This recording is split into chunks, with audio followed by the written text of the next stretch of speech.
agora para um texto, Lucas, capítulo 17, versículo 11. Abra a tua Bíblia em Lucas, capítulo 17 e o versículo 11. O texto sagrado nos diz assim: E aconteceu que, indo ele a Jerusalém, passou pelo meio de Samaria e da Galileia.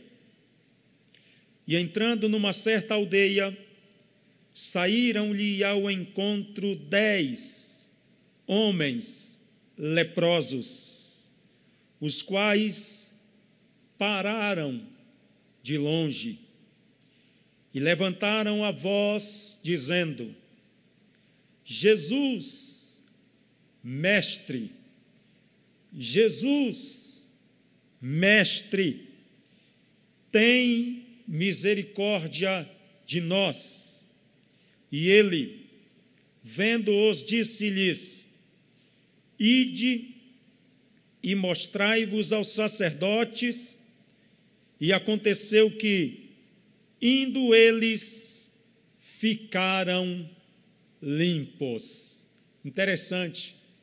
Indo eles, ficaram limpos.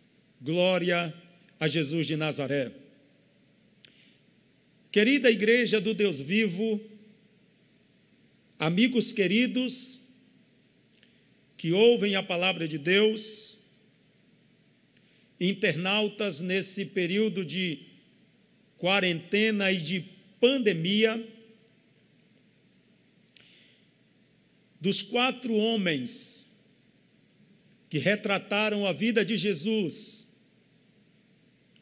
Mateus, Marcos, Lucas e João, o escritor, o evangelista São Lucas, é o único que fala desta passagem, a passagem dos 10 leprosos, ou a cura dos 10 leprosos. É bom lembrar que quando o texto diz que aconteceu que, indo ele a Jerusalém, o propósito do Mestre, de fato, o alvo de Jesus, a meta de Jesus era chegar realmente em Jerusalém. Mas, para isso, ele precisou passar por uma região fronteiriça, pela fronteira entre a Samaria e a Galileia. Quando Jesus, por ali passando, no objetivo de chegar por fim a Jerusalém, entrou em uma aldeia. É interessante como Deus é sábio. Ele sempre tem uma aldeia para entrar, uma casa, uma cidade, um bairro, um estado, um país, qualquer que seja a situação, ambiente ou circunstância, ele entra. Não tem nada que impede ou que impeça Jesus de entrar em algum lugar, em alguma aldeia, quando ele quer entrar. Quando ele determina entrar para fazer alguma coisa ali, ele entra. E o diabo não pode impedir o entrar e nem o operar de Deus em qualquer que seja a situação. Deus está entrando em aldeias, em situações na noite desse dia, e está trabalhando com poder, fazendo coisas extraordinárias. Ao entrar ali, saíram-lhe ao encontro 10 leprosos. E eu quero relembrar a vocês que os 10 leprosos de Lucas capítulo 17, não é a história da lepra, da cura de um homem, de Mateus capítulo 8. Em Mateus capítulo 8, a cura foi de um leproso. Em Lucas capítulo 17, a cura é de 10 leprosos.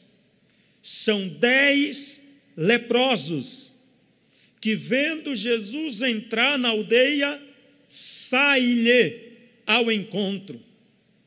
Percebam que, mesmo em sabendo que a vida de Jesus era muito corrida, de muitas atividades, eles não esperaram nem Jesus parar e aquietar-se, para então aproximar-se dele.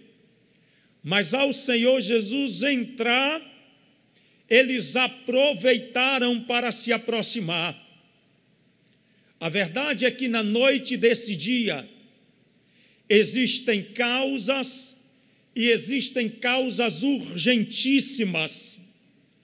Eu estou falando para pessoas que estão dizendo agora: Pai amado, eu não tenho condições de esperar mais tanto tempo para o Senhor agir nesta situação. Eu preciso que o Senhor haja logo. E quer saber?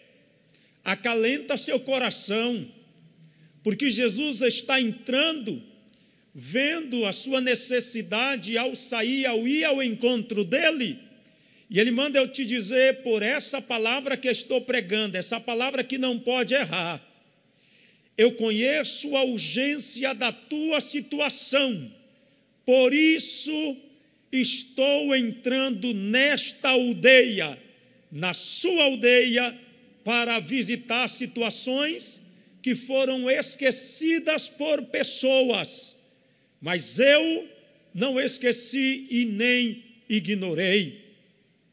10 leprosos saíram ao encontro de Jesus. A problemática deles era a lepra. Os judeus acreditavam que a lepra era uma forma de Deus punir a pessoa. Vocês sabem que a lepra, no sentido espiritual, é símbolo do pecado, símbolo de sujeira, e no aspecto físico é enfermidade propriamente dita, que tem origem no sangue e que explode na pele, com outros problemas. Então, eu quero lembrá-los que a lepra nos dias atuais tem uma nova roupagem, ou melhor, tem um novo nome. O nome dado à lepra nos dias atuais é hanseníase. Não sendo tratada, então agrava-se abruptamente. Senhor Jesus entrando, os leprosos saíram-lhe ao encontro, mas não se aproximaram, porque a lei cerimonial, a lei dada através de Moisés, no que diz respeito a alguém ficar afastado de pessoas leprosas, estava em vigor. Não que o Senhor Jesus não quisesse ou não pudesse se aproximar deles, mas o Senhor age com sabedoria e com prudência.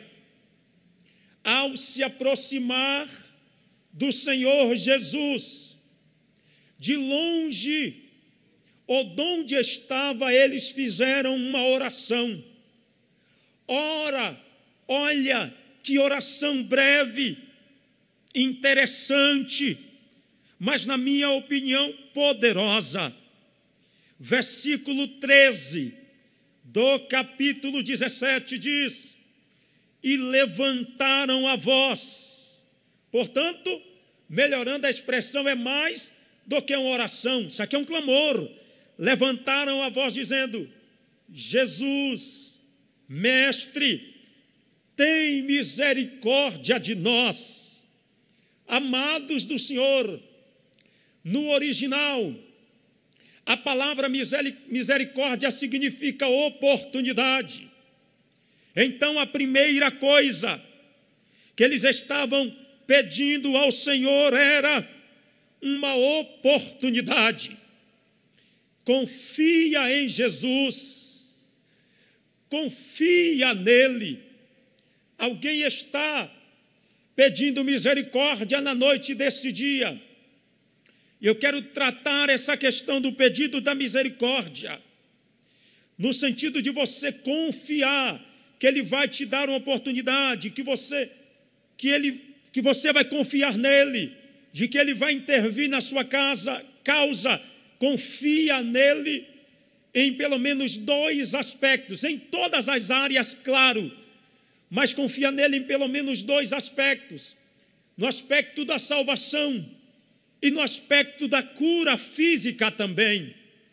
Os leprosos, os 10, clamaram dizendo: Jesus, mestre, tem misericórdia de nós, nos dá uma oportunidade. Eles confiaram a ponto de fazer um pedido todo especial. A confiança desses leprosos foi uma confiança coletiva. Não foi um quem fez o pedido e o outro fez outro pedido e assim seguidamente. Os 10. Percebam aqui a revelação desse texto, neste momento de pandemia. Nós temos aqui um agrupamento, nós temos um ajuntamento de 10 pessoas. A recomendação é não haver ajuntamentos nos dias atuais por causa da expansão do vírus. Eu posso estar falando a alguém que está no hospital agora, que está no presídio, que está em casa, que alguns da sua família foram infectados por esse vírus. Acalma seu coração, calma, Jesus está agindo. Na coletividade pediram para que Jesus trabalhasse, pediram auxílio dele, pediram misericórdia, pediram oportunidade. Jesus está vendo os pedidos que estão sendo feitos de maneira coletiva. Ele está visitando situações coletivas para curar pessoas, para arrancar vírus, para desfazer enfermidades, para trabalhar com salvação e para fazer coisas extraordinárias. Esses 10 leprosos representam de maneira bem clara a sobejante ação do pecado. A sobejante ação do pecado é vista aqui em estes 10 homens serem leprosos e fazer esse pedido de socorro a Jesus. Mas, onde abundou o pecado, superabundou a graça de Deus. 10 homens pedindo, Deus não curaria os 9. Jesus não curou os 9. Jesus à frente curará os 10, porque Jesus nunca perde para Satanás. Eu quero que você tome posse mais uma vez dessa palavra de Deus, porque Deus está dizendo por ela: eu não perderei para Satanás no placar da vida.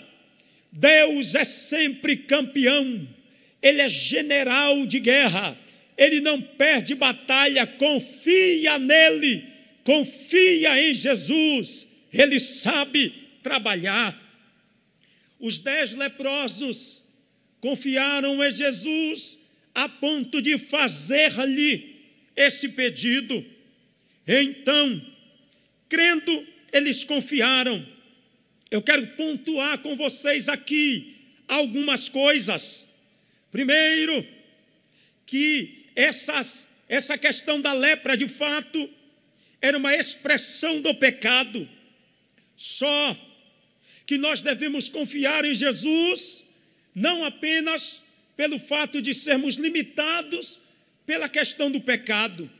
de sermos limitados por outra circunstância. A gente não deve confiar em Jesus apenas, ou não devemos confiar em Jesus por uma questão sentimental.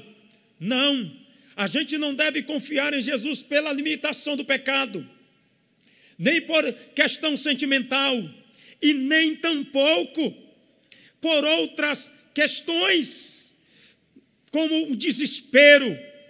Nada disso. A gente não confia em Jesus por causa do desespero, por causa desse momento de medo, de pânico aí fora.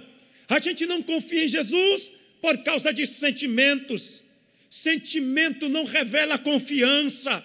A gente não confia em Jesus por causa das nossas falhas. A gente confia em Jesus porque Ele é aquele que auxilia a nossa alma em todos os aspectos. A gente confia em Jesus porque Ele é o socorro do nosso viver. A gente confia em Jesus, sim, agora sim, porque Ele é o perdoador dos nossos pecados. A gente confia em Jesus, agora sim, porque Ele equilibra sentimentos e emoções. A gente confia em Jesus, agora sim, porque Ele pega o desequilíbrio, Ele pega o desespero, Ele coloca tudo dentro do eixo e Ele traz a vitória para a sua vida, para a sua família, para a sua casa. Eu quero que você, em nome de Jesus, receba essa palavra. Confia em Jesus. O Senhor Jesus é fiel, Ele é altamente capaz, não tem como Ele te decepcionar, vai dar tudo certo em nome de Jesus. Confia nele, confia em Jesus. Os 10 leprosos confiaram, oraram, pedindo misericórdia. Comanto revassubiderevia candaraha. A segunda coisa que eu quero pontuar nesse aspecto é: a obediência vem antes da alegria. Eu já ouvi pessoas dizendo bem assim: quando eu estiver bem alegre, eu entrego a minha vida para Jesus. Quando eu resolver meus problemas, eu entrego a minha vida para Jesus. Mas confiar nele não é estar alegre para depois entregar a vida para Ele. Confiar nele não é estar alegre para depois tomar uma atitude de fé.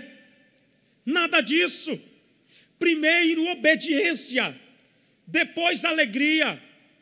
Esses 10 leprosos primeiro obedeceram para depois obter o fruto da obediência.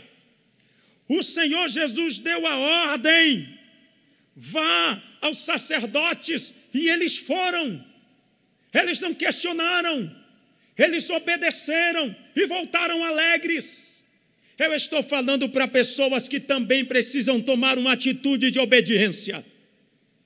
Eu não sei quais são as atitudes de obediência em confiança a Jesus que você precisa tomar e dar. Mas eu quero fortalecer esse pensamento da revelação da palavra de Deus. Confia, obedece, porque é melhor obedecer do que sacrificar. Parece não estar acontecendo nada, mas obedeça. Ainda que os que estão contigo sejam minoria, eu quero que você não esqueça que, apesar de parecer que você está em desvantagem, ainda que pareça que você esteja em menor número, quem está com Deus é maioria. E deixa quem quiser falar. Se Deus te deu a ordem, situações vão acontecer, coisas serão movimentadas, mas no final das coisas, no final das situações, você vai voltar com o certificado da alegria e da vitória na palma da sua mão. Você concorda com isso? Diga mais um glória para Jesus de Nazaré. A terceira coisa que eu quero pontuar é: os leprosos não sentiram nada ao receber a ordem, mas foram. Eles receberam a ordem, não sentiram arrepio, não sentiram estralar de ossos, não sentiram movimentar no sangue, não tiveram sensações extravagantes, mas eles confiaram, porque sabiam que Jesus sabia de tudo. Confie, porque o que você não vê, Deus vê. O que você não sabe, Deus sabe. Você quer ver apenas a cura, você quer apenas a salvação dos seus, Deus vê as coisas com a visão panorâmica, de maneira completa, de maneira plena, de maneira gloriosa. Confia e vai. Eles confiaram porque sabiam que Jesus sabia de tudo. Os leprosos não sentiram nada ao receber a ordem, mas foram. Amados, salvação não é sensação, salvação não é frenesi. Confiança em Deus não é algo que a gente tem que ter hoje, não precisa ter amanhã, nada disso. Confiança em Deus é coisa para se usar todos os dias, para viver todos os dias, para ter todos os dias. Confia em Deus, Ele é o nosso socorro e fortaleza. Deus está nos dizendo hoje, salvação não é sensação, fé não é sentimento, creia. Entregue, você que não entregou sua vida a Jesus ainda, entregue a sua vida a Jesus, ande nos passos de Jesus, porque o Filho de Deus tem vitórias espirituais e materiais para te dar também.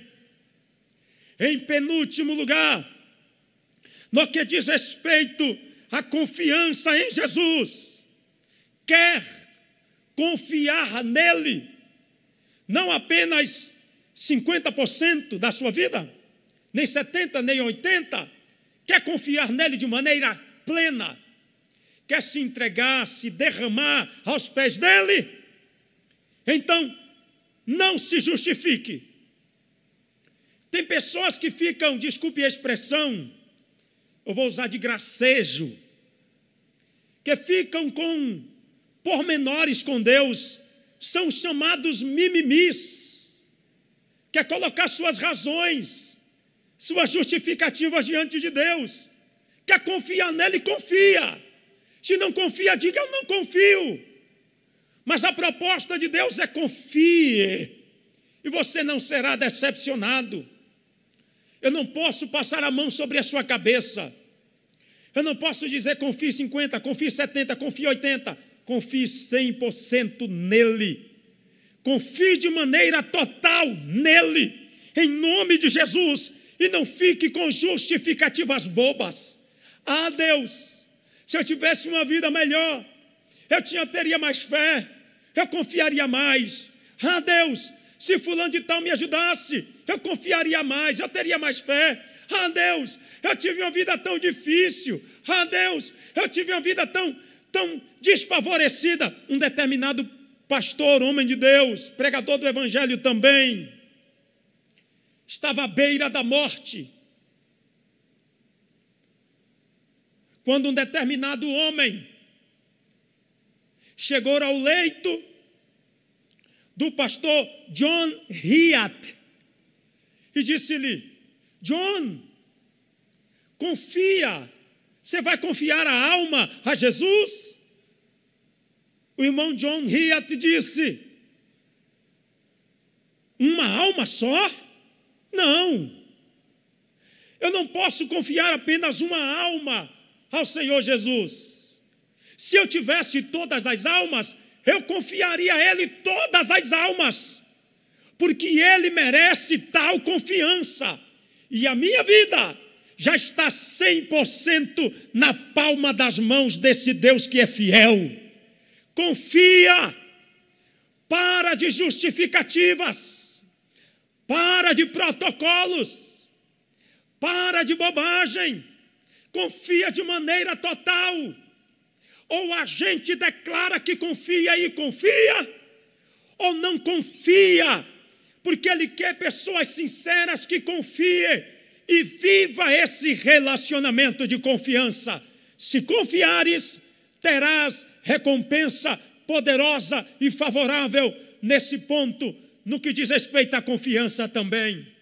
Quer confiar nele? Confie de maneira total. E não fique querendo barganhar com Deus, com penhores. Além de justificativas penhores, não tem nada em nós que possamos dar para Deus que lhe seja, do ponto de vista humano e natural, interessante. Deus não tem falta de nada. Não tem ouro que homem possa dar para Deus. Não tem prata, não tem casa, não tem carro, não tem nada. O que é de mais precioso que o homem tem, que a mulher tem, que o ser humano tem na alma, que tem na vida, que pode dar para Deus, e a própria alma confiando em Jesus. Para de querer barganhar com Ele. Se o Senhor fizer isso, eu faço aquilo. Então eu estou confiando. Isso não é confiança, é barganha. Se o Senhor me der isso, se o Senhor agir por essa área, Deus não é animal conduzido por cabresto. Deus é o Senhor, é o Criador dos céus e da terra, é aquele que é, que tem, que faz. Confia nele, em nome de Jesus. Viva relacionamento saudável, sem barganhas. O relacionamento é de pai para filho, filho para pai. Sim, de senhor para servo, servo para senhor, de um amigo para um amigo. Então confia. E em último lugar, qual é o que a confiança nele traz para nós? O que a confiança em Deus traz para você? Eu quero pontuar isso de maneira muito rápida. A confiança em Deus nos leva à humildade. Guarda isso aqui para a sua alma. Quando nós confiamos em Deus, quando nós confiamos em Jesus, nós revelamos a nossa limitação. Quando nós confiamos em Jesus, nós migramos do orgulho para a humildade. O que a confiança nele traz para nós? O que a confiança em Deus leva a você? Leva a bênção de migrar do orgulho para a humildade, da prepotência para a dependência. Em nome de Jesus, receba essa vitória. Receba a vitória de depender de um Deus que sabe abençoar a vida dos seus servos, dos seus amigos, dos seus filhos, com generosidade. Em último lugar, o que é que nos traz essa confiança nele? Acima de tudo e sobretudo, confiar em Deus, entregando a nossa vida ao Senhor, falando com Ele, pedindo misericórdia, andando nos passos dEle, nos traz salvação e vida eterna. Salvação e vida eterna. Os leprosos foram, os sacerdotes evidenciaram a cura. Interessante. Os sacerdotes, nesse aspecto, serviram como juiz que confirmava a cura.